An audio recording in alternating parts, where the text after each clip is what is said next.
অষ্টম শ্রেণীর প্রিয় শিক্ষার্থী, আশা করি সবাই ভালো আছো। আমরা পাটিগণিত অনুশীলনী 1 এর কিছু অঙ্ক করতেছি। পূর্বে আমরা একটা সৃজনশীল অঙ্ক করছি। আজকে আমরা আর একটা অঙ্কর সমাধান করার চেষ্টা করব। মূলত পরীক্ষায়, তোমাদের জেএসসি পরীক্ষায় এই নিয়মের অঙ্কগুলো এসে থাকে, অর্থাৎ অনুশীলনী 1 প্যাটার্ন থেকে এক সেট প্রশ্ন এই নিয়মেরই হয়ে থাকে এবং সেই ধারাবাহিকতায় আজকে আমরা আরেকটি সৃজনশীল অঙ্ক সমাধান করব। তো এখানে আমি লিখছি, দেখো,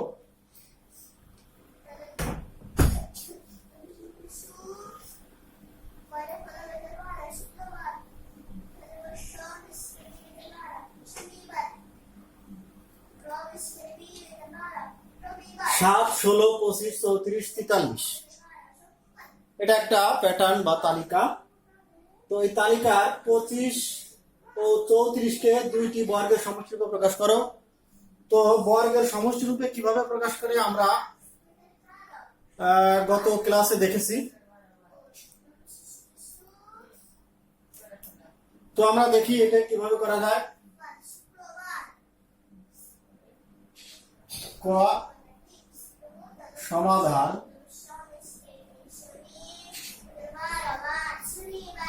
25। তাহলে আমরা এমন দুটি সংখ্যা নেব যে দুটি সংখ্যার বর্গ করলে, বর্গ করার পর যা হবে তাদেরকে আমরা সমষ্টি করব, অর্থাৎ যোগ করে দেখব যে সেটা 25 হয় কিনা। তাহলে দুটো সংখ্যা মনে মনে ভাবে চিন্তা করতে হবে যে আমি দুটো সংখ্যা এমন ভাবে চিন্তা করব যে দুটো সংখ্যার বর্গ করলে যা হবে তাকে যোগ করলে 25 হবে। তো আমি চিন্তা করলাম যে এখানে অর্থাৎ 25 সমান যদি আমি 5-এর বর্গ করি, তাহলে 5-এর বর্গ করলে কত হবে? 25। আর 3-এর বর্গ করলে কত হবে? 3 3 9। তাহলে 25 আর 9 কত হবে? সরি, একটু ভুল হয়েছে, 5 নেব না আমরা, যেহেতু আমরা 25 করব, তাহলে এখানে আমরা নেব কত? 4। তাহলে 4 4 অর্থাৎ 4 গুণ 4, 4 4 কত হবে? 16। আর এখানে 3 3 9। তাহলে 16 আর 9 যোগ করলে কত দাঁড়াবে? 16 যোগ 3 3 9। তাহলে 16 আর 9 যদি আমরা যোগ করি তাহলে আমরা পাবো কত? 25। তাহলে 25-কে দুইটি বর্গের সমষ্টি রূপে প্রকাশ করা যায় ভাবে। আর একটা আছে 34। 34টাকে আমরা দেখি। 34 এটাকে আমরা 5 ধরতে পারি। 5 5 25 আর 3 3 9। 25 আর 9, তাহলে কত হয়? 34। 5 5 25, 3 3 9। তাহলে 9 5 14 4, আয় থাকে 1 3, 34। এইভাবে আমরা একটা সংখ্যাকে দুইটি বর্গের সমষ্টি রূপে প্রকাশ করতে পারি।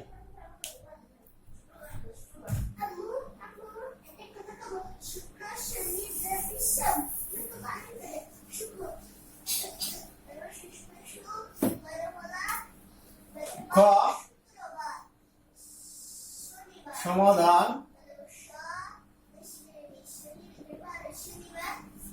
খতে বলছে তালিকার সংখ্যাগুলোর বীজগাণিত রাশি বের করে। বীজগাণিত রাশি কিভাবে বের করে আমি গত ক্লাসে দেখাইছি। তো সেই একই নিয়মে আমরা এখানে প্রথমে একটি বীজগাণিত রাশি বের করব। উপরে একটা প্যাটার্ন দেওয়া আছে বা তালিকা দেওয়া আছে। এই তালিকার সর্বপ্রথম আমরা একটা বীজগণিত রাশি বের করব। সেই বীজগণিত রাশি ধরে আমরা 100তম পদ নির্ণয় করব। তো আমরা দেখি বীজগণিত রাশি কিভাবে নির্ণয় করা যায়। প্রথমে আমি তালিকাটি লিখব। 7, 16, 25, 34, 43। তাহলে এখানে আমি দেখবো যে প্রতি পদে পার্থক্য কত হয়। প্রতি পদে পার্থক্য কিভাবে বের করবো? ডান পাশে যে সংখ্যা থাকবে বাম পাশের সংখ্যার সঙ্গে বিয়োগ দেবো, অর্থাৎ 43 থেকে 34 আমি বিয়োগ দেবো। তাহলে 43 থেকে 34 বিয়োগ দিলে কত হয়? 9। আবার 34 থেকে 25 বিয়োগ দিলে 9, 25 থেকে 16 বিয়োগ দিলে 9, 16 থেকে 7 বিয়োগ দিলে 9। তাহলে প্রতি পদে পার্থক্য। তাহলে এখানে আমরা লিখবো যে এখানে প্রতি পদে পার্থক্য সমান কত করে? 9 করে। তাহলে আমি এখানে লিখবো যে প্রথম পদ তাহলে প্রথম পদ কত আছে? 7 আছে। প্রথম পদ 7। তাহলে 7 সমান কত লিখবো? প্রতি পদে পার্থক্য কত আসছে? 9। 9 লিখবো গুণন প্রথম কথার অর্থ 1, তাহলে 1 দিয়ে গুণ দেবো। তাহলে 9 আর 1 গুণ করলে 9 কে 9। তাহলে আমার প্রয়োজন কত? 7। তাহলে 9 থেকে কত বিয়োগ দেবো? 2 বিয়োগ দেবো। তাহলে 9 কে 9, 9 থেকে 2 বিয়োগ দিলে 7। একইভাবে আমরা বাকিগুলো করব। দ্বিতীয় পদ কত? 16। দ্বিতীয় পদ 16। তাহলে প্রতি পদে পার্থক্য 9, দ্বিতীয় অর্থাৎ 2 বিয়োগ 2। তাহলে কত দাঁড়ায়? 9 দুগুণে 18, 18 তে 2 বিয়োগ দিলে 16।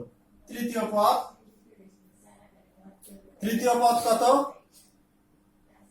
তৃতীয় পদ 25। 25 কে লেখা যাবে 9 বিয়োগ তৃতীয় কথার অর্থ হচ্ছে 3 বিয়োগ 2।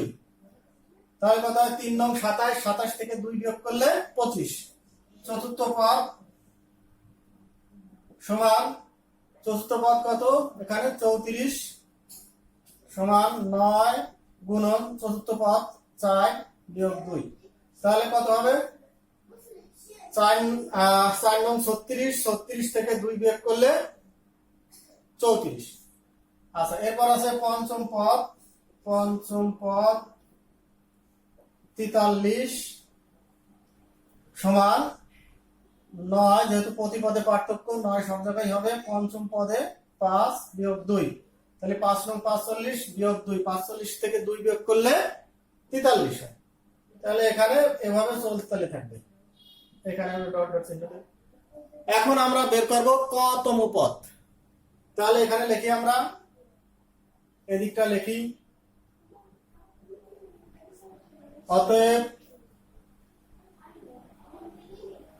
অতএব কতম পদ।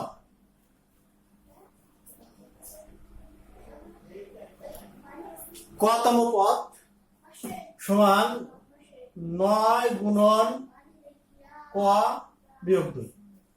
তাহলে কত দাঁড়ালো? 9 ক বিয়োগ 2। তাহলে আমরা বীজগণিতীয় রাশি কিন্তু পেয়ে গেলাম 9 ক বিয়োগ 2। তাহলে অতএব লিখবো যে আমরা প্যাটার্নটির জন্য বা তালিকাটির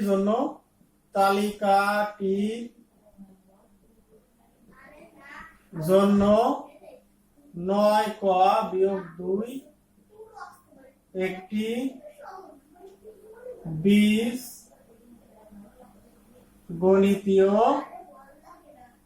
রাশি। বীজগণিতীয় রাশি। এখন আমি এই রাশি দিয়ে কততম পদ বের করবো? 100তম পদ বের করবো। অতএব তালিকাটি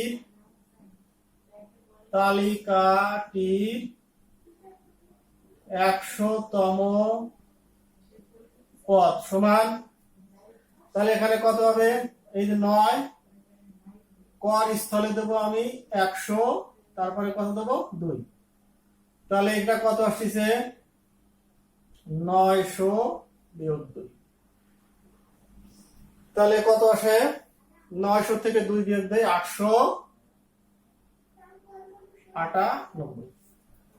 898 এটাই হবে আমাদের উত্তর। এখানে লিখি আমরা, তাহলে উত্তর 898। 58।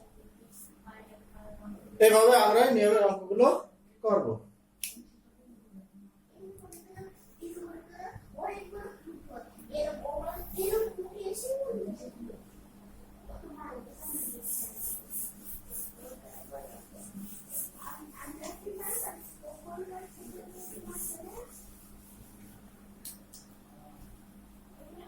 এবার আমরা গ করব।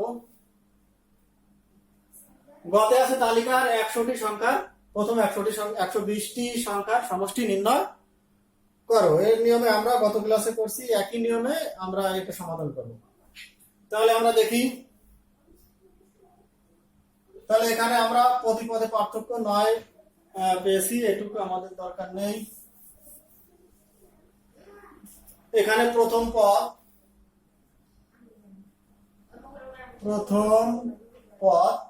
পদ বা প্রথম সংখ্যা 7। আচ্ছা, তারপরে খ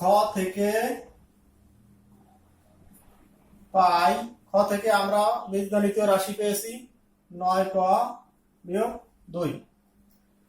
তাহলে এখন আমরা এই 120তম পদ, তাহলে 9 গুণন 120 বিয়োগ 2, তাহলে গুণ করি, এটা গুণ করি। 9 0 0, 9 দুগুণে 18, 18 থেকে 1, 9 কে 9 এর 1 10 বিয়োগ 2। তাহলে এটা আমরা বিয়োগ দেই,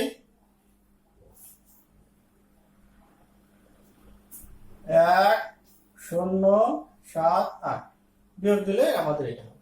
এখন আমরা সমষ্টি নির্ণয় করব। সমষ্টির সূত্র হচ্ছে প্রথম পদ শেষ পদ গুণ পদ সংখ্যা ভাগ 2। তাহলে আমরা এখানে লিখি প্রথম পদ 7 যোগ শেষ পদ, এই যে আমরা এটা পেয়েছি, এটা শেষ পদ 7 8। আচ্ছা, গুণন গুণ পদ সংখ্যা আছে এই যে 120, এইটা হচ্ছে পদ সংখ্যা ভাগ 2। আমি ডান পাশে করি সমান, তাহলে 1078 এর সঙ্গে আমি 7 যোগ দেবো। 7 যোগ দিলে কত হয় দেখো, 1078 1 0 7 85 হয় কিনা? 8 7 15 5 হাজার থেকে 1 7 8 7 14 1085 1085। আবার দেখি 8 আর 7, 8 7 15 5 হাজার থেকে 1 1 7 আর 1 8, ঠিক আছে, গুণ 120 ভাগ 2। তাহলে সমান কত দাঁড়াবে? সমান, তাহলে উপরের এই দুইটা আমরা গুণ দেব, গুণ দিলে কত হবে? 13 0 2 13 0 2 0 0 ভাগ 2 সমান, এবার আমরা এটাকে ভাগ দেব 2 তে, 6 5 1 0 0 1 0 0। তাহলে উত্তরে লিখব, এটাই হবে উত্তর, এটা। তাহলে আমাদের 120টি সংখ্যা সমষ্টি কত হবে?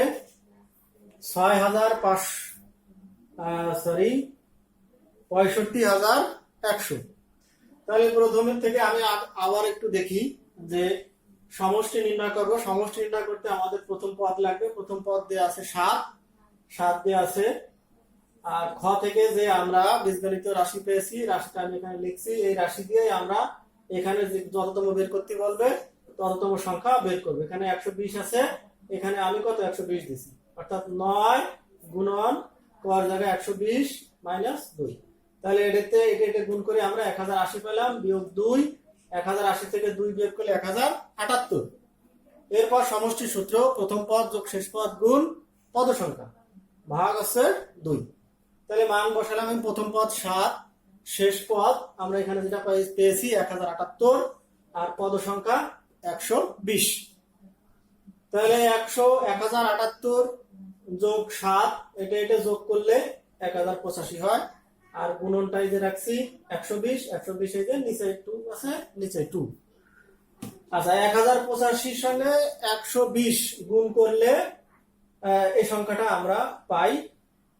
আর নিচে কত আছে 2 রাখছি, পরে এটা ভাগ দিলে আমাদের সমষ্টি বেড়ে যাবে।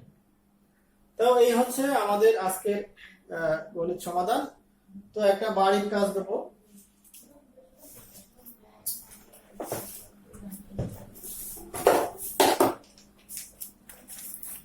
একই নিয়মে আমি একটা বাড়ির কাজ দেব।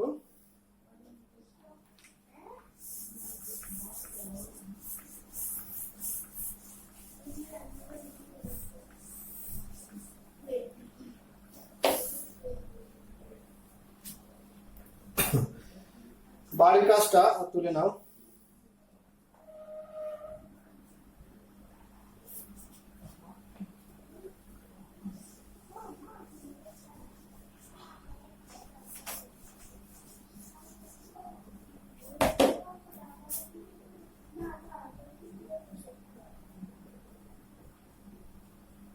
বাড়ির কাজ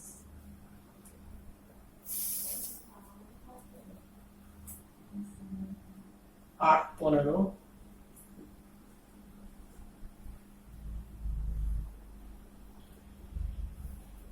22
তালিকাটির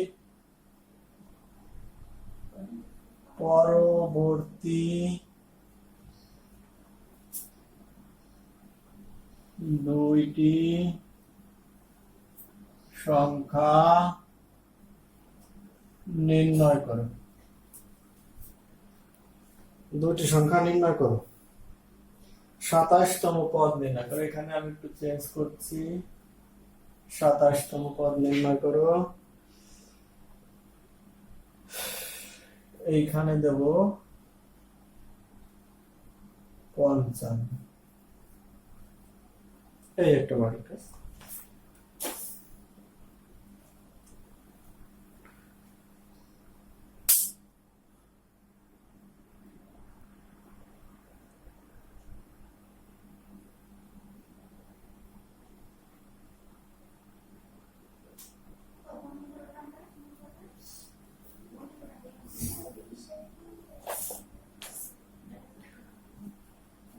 তো শিক্ষার্থী, আজকে এই পর্যন্তই তোমাদের ক্লাস। আগামী দিন আবার আমরা অন্য নিয়মের একই অনুশীলনীর অন্য নিয়মের সৃজনশীল অঙ্ক করব।